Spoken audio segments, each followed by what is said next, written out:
আমরা মেয়েরা শ্বশুরবাড়ি থেকে অনেক কিছুই আশা করি যে আমাদের শ্বশুরবাড়ি অনেক ভালো হবে, আমাদের একটু কেয়ার নেবে। কিন্তু কোথায়?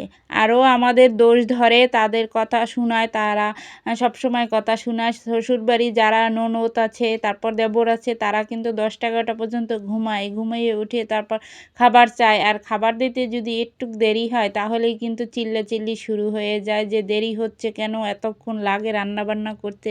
কিন্তু কখনোই সাহায্য করে না যে হাতে হাতে কাজটা এগিয়ে দিই, তাহলে কিন্তু সবাই মিলে তাড়াতাড়ি কাজ করে তাহলে কিন্তু তাড়াতাড়ি খেতে পারি। কিন্তু এই কাজটা কিন্তু কেউ কখনোই করে না।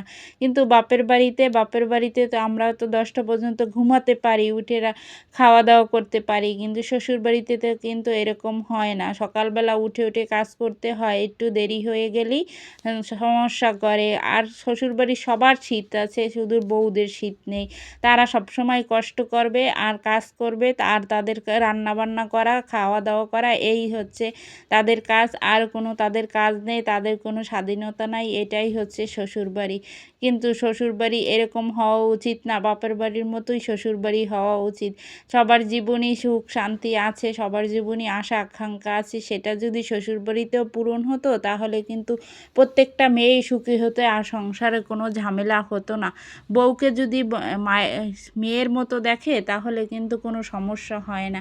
কিন্তু কেউই দেখে না এরকম, সবাই আমার মা কি আর তোমার মা কি, সবার মাই কিন্তু এইরকম। বউকে বউর চোখে দেখে, মেয়েকে মেয়ের চোখে দেখে। কিন্তু এটা আমার মনে হয় এটা উচিত না। সবাইকেই বউকে মেয়ের মতো দেখা উচিত। তাহলে কিন্তু কোনো সংসারই ঝামেলা হয় না। যাই হোক, অনেক কথা বলে ফেললাম।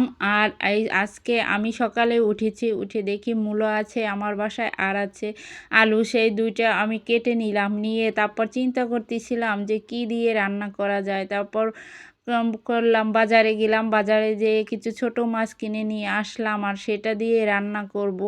হাতে মেখে রান্না করলে আমার কাছে খুবই ভালো লাগে এটা দিয়ে। আর টমেটো দিব, তাহলে কিন্তু অনেক ভালো লাগবে। টমেটো, ধনিয়া পাতা, কাঁচামরিচ এগুলো দিয়ে আগে তেল দিয়ে তারপর মেখে নিয়েছি।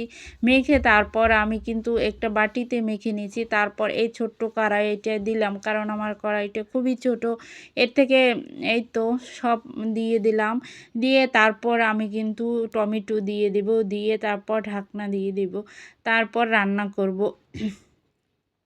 এই তো সব টমেটো দিতে আমার মনে ছিল না আগে, পরে মনে পড়ছে যে আমার টমেটো দেওয়া হয়নি, সেজন্য আমি এই উপরেই দিয়ে দিলাম। মানে মাখতে আর মনে নেই, সেজন্য আমি এখন কেটে নিচ্ছি। কেটে তারপর এখন টমেটোগুলো দিয়ে দেব। আর এরকম মাখিয়ে রান্না করলে কিন্তু অসাধারণ হয়। এই তো আমি দিয়ে দিলাম। আর পরে আমি কড়াইটা চেঞ্জ করেছি, কারণ ওইটা নাড়তে অনেক কষ্ট হচ্ছিল, সেজন্য আমি এই ছোট একটু বড় কড়াইতে দিয়ে দিলাম। আর রান্নাটা খুবই মজা হয়েছিল। আল্লাহ হাফেজ।